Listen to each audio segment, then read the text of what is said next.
Thinking in Systems by Donella Meadows is the most famous book on systems for a good reason.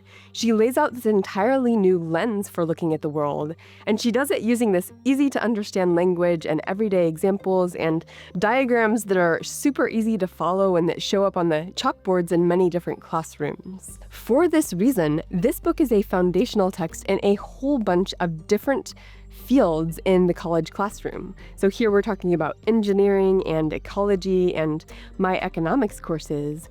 All of these classes use this because it applies to so many different realms, from sibling rivalries to collapsing ecosystems to declining standards inside government bureaucracies. All of these things can be better understood through the lens of systems thinking, as she lays out. Once a person has read this book, they see the world differently. And a lot of times people are then hungry for more. So the question is, what do you read next? My name's Ashley Hodgson, and I've been an economics professor for 14 years, and I use systems thinking in my own courses. In fact, I'm also a YouTuber, and I've done an 8-part video series on this book, going through it chapter by chapter.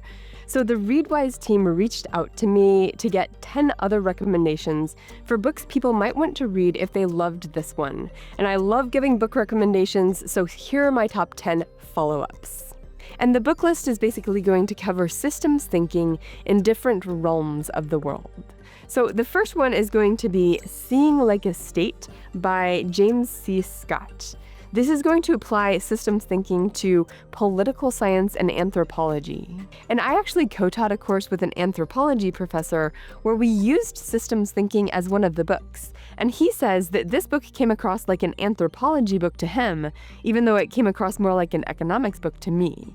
And I think that applies well where this is the anthropology application of the book. And the basic premise of this book is he's looking at cases where centralized planners are coming in and designing a system in their heads and sort of forcing that on people. Like forced villagization is one of the chapters in here where system planners are moving populations from the countryside where they've always lived into cities forcibly. Those people have no choice, basically.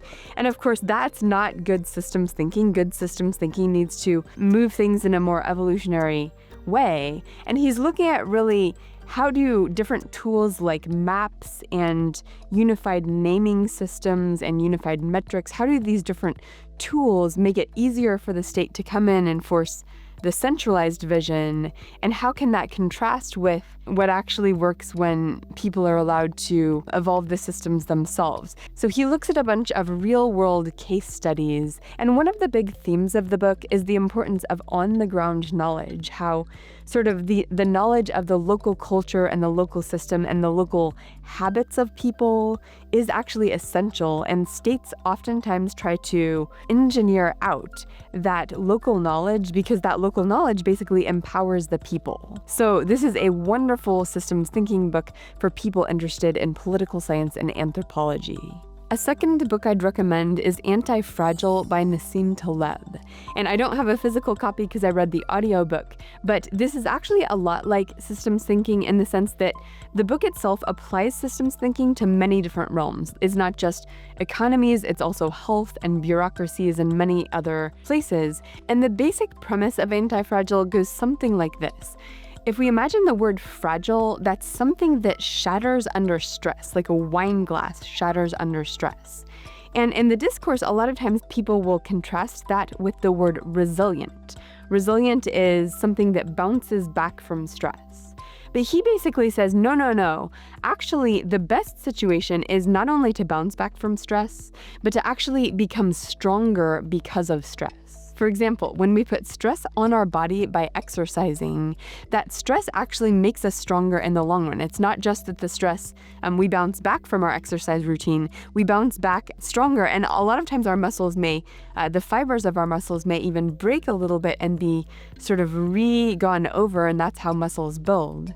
And they've done experiments with ecosystems where the trees are sort of inside this highly controlled environment without wind and without the stress of environmental factors like storms and whatnot. And what they find is that those trees will fall over because they haven't grown up with the stress of the wind that has strengthened the roots of the trees and strengthened the abilities of the trees trees to develop out.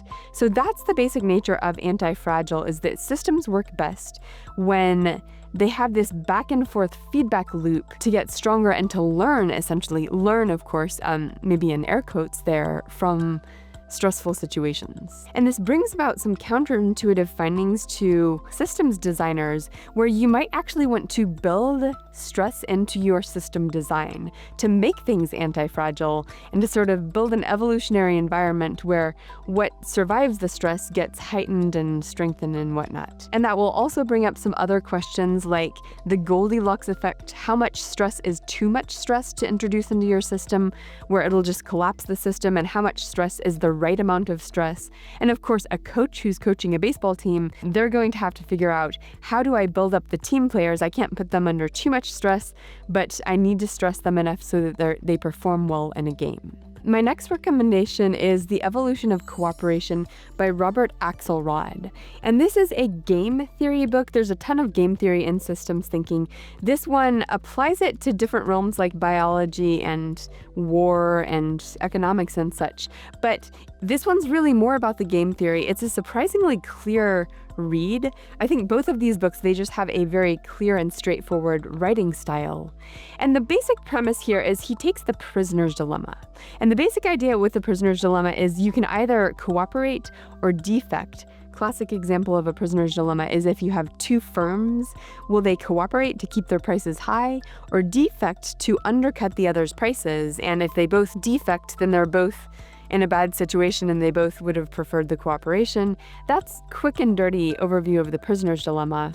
And he starts out by doing this experiment where he has people submit strategies for a repeated prisoner's dilemma. So do you cooperate always? Do you cooperate and defect back and forth? And of course, the strategy that wins this little tournament he does is the tit for tat strategy. It's start out by cooperating. If the other player defects and chooses the uncooperative choice, then you defect for one round, but then you're back to cooperating after that. So you retaliate once, then forgive. And he has just really practical advice, like life advice that comes out of this, including don't be the first to defect, always cooperate with someone until they defect. When they defect, and this could be just in relationships and business, it could be in any realm really, when they defect, retaliate once, like make sure they know you're not just gonna roll over and let them do whatever they want, but then forgive relatively quickly. And he goes through the science, he goes through the game theory to prove why that strategy is much better than retaliating forever. In fact, if you're not forgiving enough, that's a really bad strategy and will have bad outcomes in the long run. And he explains this stuff in this book. It's amazing. My next recommendation is The Structure of Scientific Revolutions by Thomas Kuhn. And this is an incredibly famous book. Once you read it, you'll hear about it everywhere, which is something you've probably also experienced from this book. And this one applies systems thinking to academia and sort of paradigm shifts in scientific fields. But if you read it, you're going to recognize not only in academic space, but also in meme space or in the online discourse, that this sort of paradigm shifting phenomenon as systems evolve happens in other knowledge-based spaces. So the basic idea here is that a scientific discipline has a paradigm which has foundational knowledge, that's what's in the textbook of that discipline, and they have questions that are legitimate and illegitimate and methodologies and approaches that are legitimate and illegitimate in the field. That's a paradigm. And a paradigm shift happens when somebody comes along and starts to question some piece of foundational knowledge in that field. And that's the heretic. And of course, the immune system in the academic field is going to go after the heretic and shame them and, tell them what they're doing is not valid. That's foundational knowledge for us.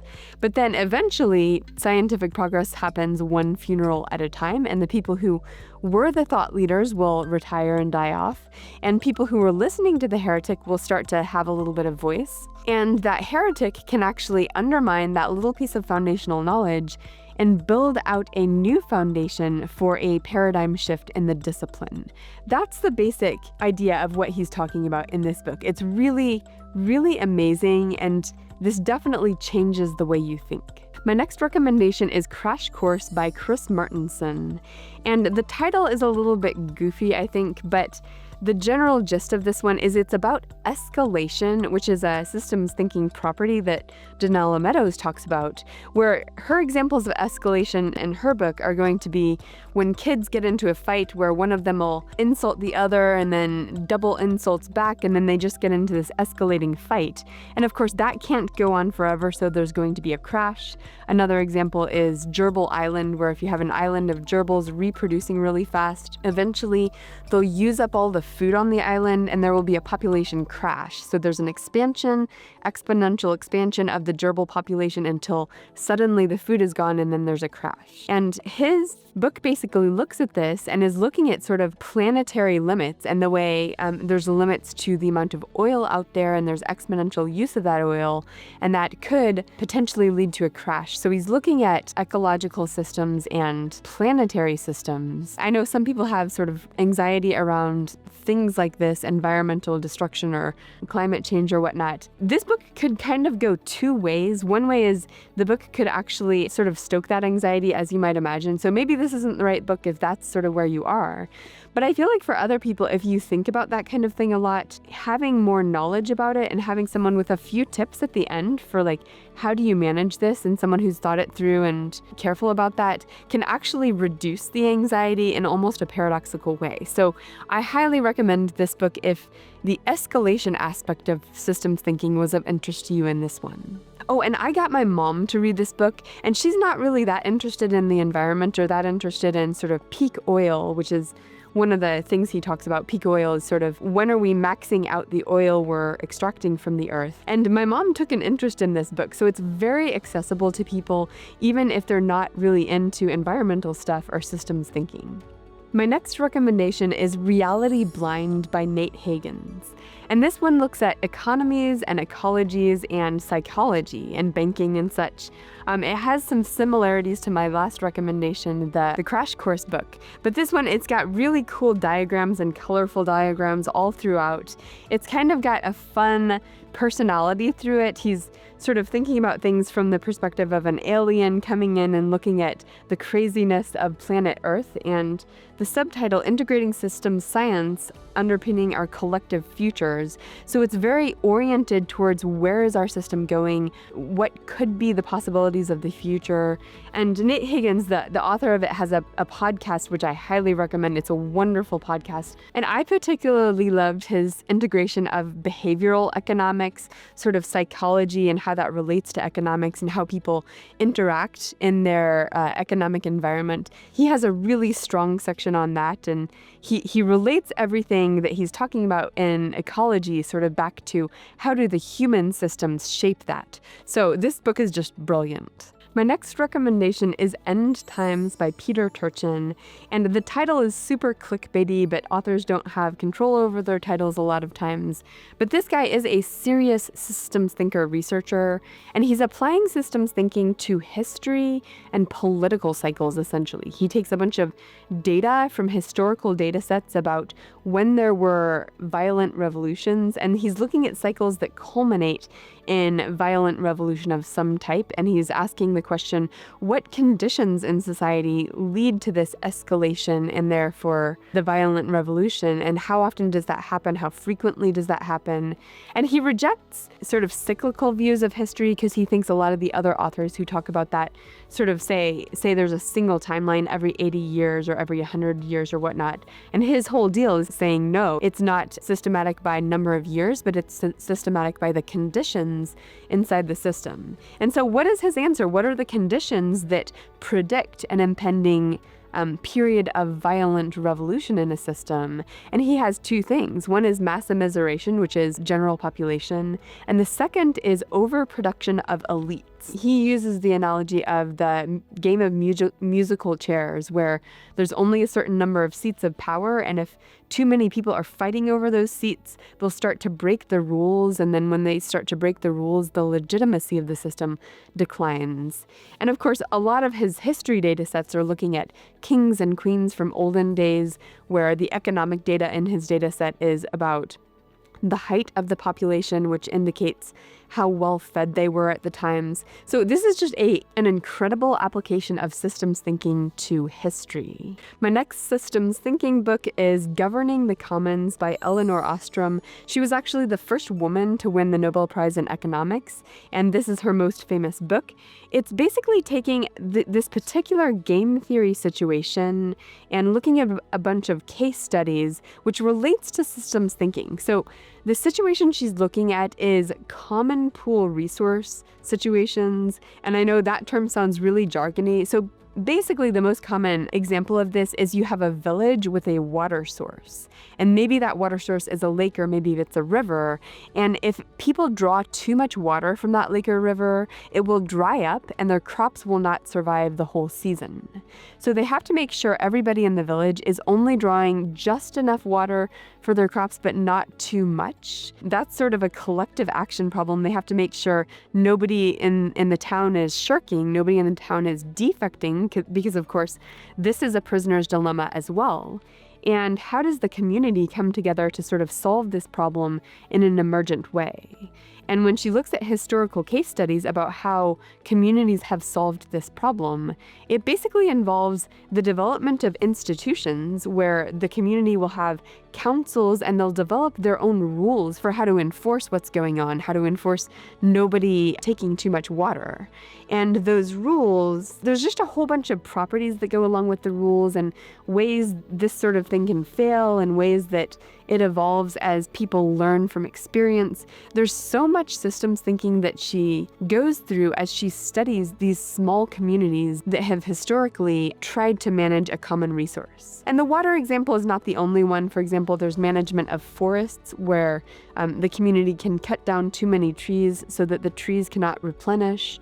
There's overfishing, where it's sort of the same deal as the water source thing, where if you overfish a population, the population will not replenish enough the next season and you'll have a decline in food supply. So there's a lot of situations that small communities face that have this common pool resource situation. It is game theory, it is systems thinking. This book is not an easy read. I will say, of all the books I'm recommending here, this one's probably a little more dense than the rest, but it's still readable, and because it's so famous, I definitely also think it's worthwhile. My next recommendation is Weapons of Math Destruction by Kathy O'Neill, and the subtitle is How Big Data Increases Inequality and Threatens Democracy. So yeah, it's applying systems thinking to big data. And anyone who's working in the fields of artificial intelligence or programming or technology needs to read this book, because it shows these risks that can emerge in a system when the data and the system evolves outside of what humans can even see.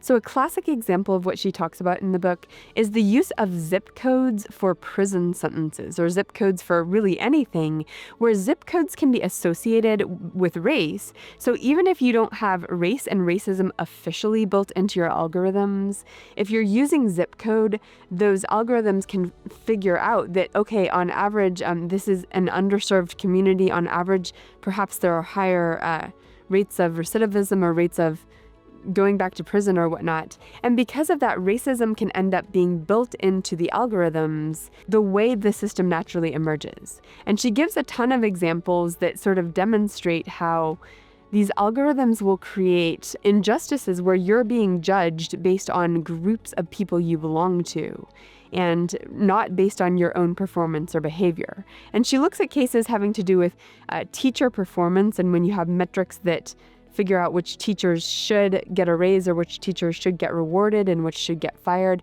how that can go wrong when you use algorithms. She looks at jobs, what happens when you use algorithms to hire and fire. My last recommendation is Chaos: Making a New Science by James Gluck. And this is basically a book about the emergence of chaos theory as a field, where chaos theory is kind of a sister field to systems thinking. Systems thinking is a field that Donella Meadows was a huge part of bringing onto the scene. And this guy, the author James Gluck, was part of making chaos theory a new thing. So what is chaos theory? It's basically, if you look at systems, A lot of times the systems will be going along and they'll have a property, but something changes that sort of brings that system into an entirely new state.